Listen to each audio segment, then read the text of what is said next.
Hello, you guys, and welcome to another story time. Brought to you by ABC Read and ABC Learn, in which we are here to help you develop and nurture that love of reading in every child as well as every adult.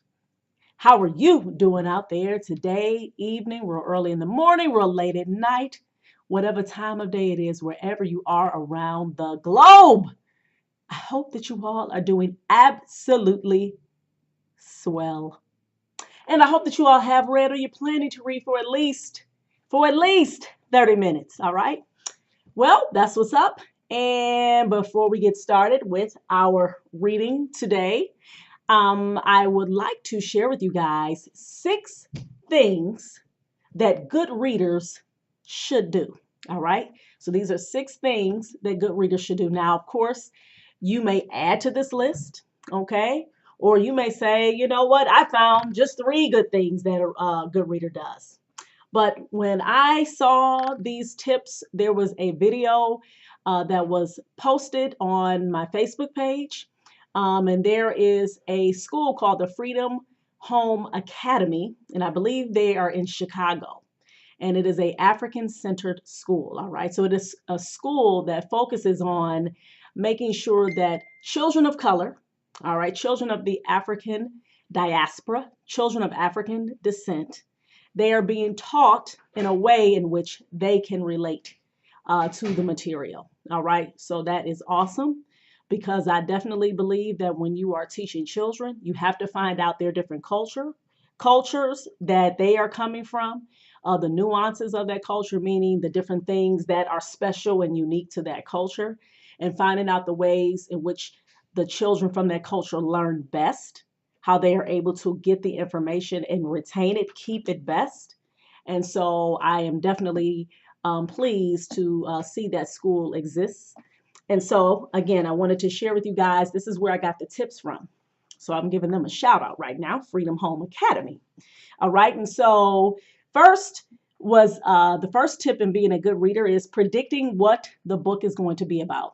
All right. Which I know a lot of you already out there may know this already, right? What are your predictions? You hear me say that a lot. What are your predictions? What do you think the story is going to be about by looking at the page? Number 2, ask questions in your head. All right. So whether somebody's reading aloud to you or you are starting to read the book, start asking yourself, okay, well, I wonder what are they talking about when they are reading this? Or I wonder what the author what kind of message the author is trying to send when they were writing this. All right. Number 3, evaluate the text. Okay. So evaluate. What does that mean? That means to assess. That means to look over. That means to, when you're reading the book and after you're reading the book, you're like, okay. So, what was I supposed to get out of that? What was this again? What was the message that the author was sending? What did I learn from that? How do you feel it was written? You could have read a book and you're like, I didn't really like the way that was written. They could have said this or they left this out or they could have put more of this in or whatever. Number 4, reread the story or reread the book if you did not understand something. This is something that I do. I'll reread chapters sometimes 3 or 4 or 5 times because I'm like, what? Sometimes I may have gotten distracted, meaning I may have heard something in the background that kind of took me away from my reading. And so I had to go back and read it again, or I didn't understand some words. All right. Number 5, recall the main idea. So go back to what the actual story was supposed to be about. And so if you could see that whatever the story was supposed to be about, the main idea, all right, and you see that the author made sure that they put the different details to hold it up, right?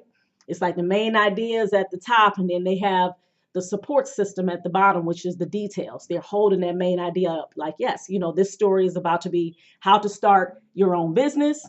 And in the story, the author gave different examples of the ways, in which you can do that and examples of different businesses and how they started. Then you're like, okay, the author, they did what they said they was going to do, right?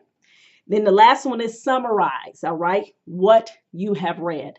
So you should be able to tell somebody what you read without giving them every little detail of the story. Okay. Now I will add something to this tip. When I started reading the tips, it made me think about something. I said, let me add this.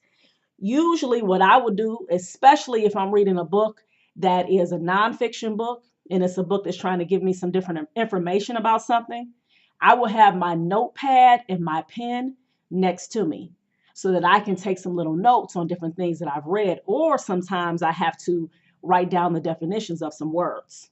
Okay, because there are some books that I've read and I've like read the words and I'm like, huh? What was that? And so then I'm like, okay, let me write this down. Let me go look it up. All right. So I would definitely advise you do the same as well. So there, bam. I hope that was beneficial, helpful to you guys. And now I am going to read. Well, I believe I'm rereading. For some reason, I could not find chapter 3 in Fish in a Tree. I'm like, oh my goodness. A good friend of mine, she's been having her children listen to Fish in a Tree because I've already finished reading that book. And then she sent me a text and said, I can't find chapter 3. And I'm like, I said, okay, let me go, search. Let me go on my YouTube and search. And I said, I can't either. What chapter 3 at in Fish in a Tree by Lynda Mullaly Hunt? So I said, that's all right. I got the remedy for that. I got the solution to that problem. I know how to read and I know how to reread. And that's what I'm about to do for y'all. All right, y'all. This is chapter 3. Never up to me. Leaning against the wall in the hallway, I stay quiet. Some little kids walk by, reminding me that I'm in 6th grade, the highest grade in this school. But I feel like a baby. Allie, do you have anything to say? Mrs. Silver asks. I'm afraid to open my mouth because sometimes things just come out that get me in more trouble. Finally, she suggests we go to her office.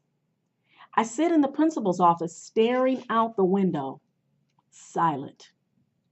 I wonder what it would be like to be able to relax at school and not have to worry every second of every minute. I wish I had my sketchbook of impossible things. It's the only thing that makes me feel like I'm not a waste of space. I like to watch the pictures in my head become real in my book. My recent favorite is a snowman that works in a furnace factory. And then I decide that the craziest, strangest, most unbelievable thing I could ever draw is me doing something right. Mrs. Silver's sigh brings me back to reality. Between last year and this year, you've been here for less than 5 months, Allie, and you've been to visit me far too much. You need to make some changes, she says. I sit silent. It's up to you. It's not up to me. It's never up to me. Mrs. Silver's talking is like background noise, like the radio in the car. I don't have any words to explain. It was a mistake, and I'm ashamed, and I don't feel like sharing that with her.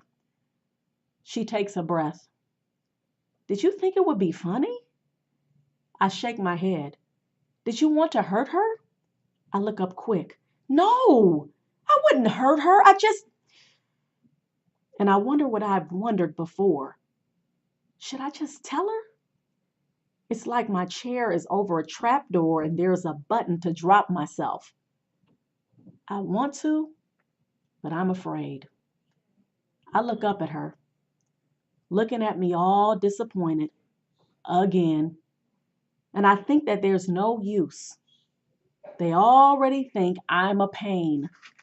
So why add dumb to their list? It's not like they can help anyway.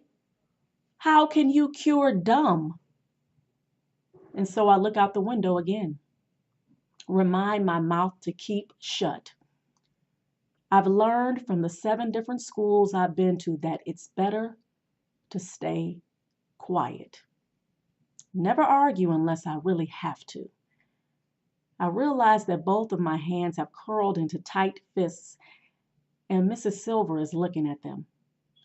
She sits down in the chair next to me. Allie, Sometimes it seems that you just want to get into trouble.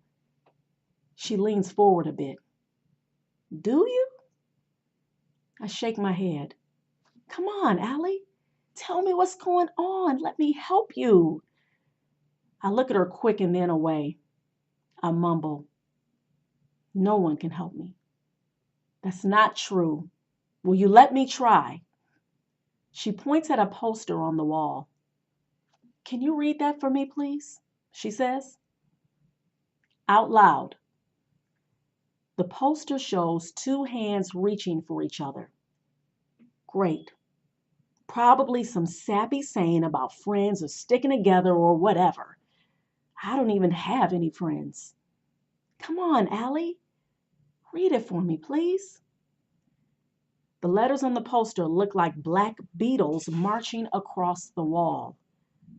I could probably figure out most of them out, but I need a lot of time.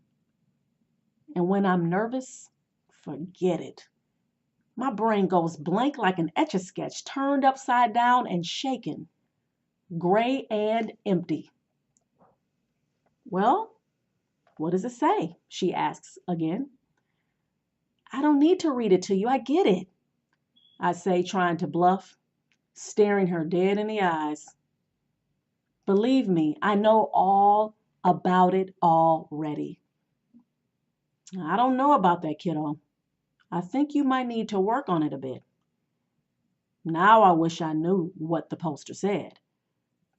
I don't like it. I don't. I don't look at it though. Then she'll want to talk about it more. The bell rings. Mrs. Silver rakes her hair with her fingers.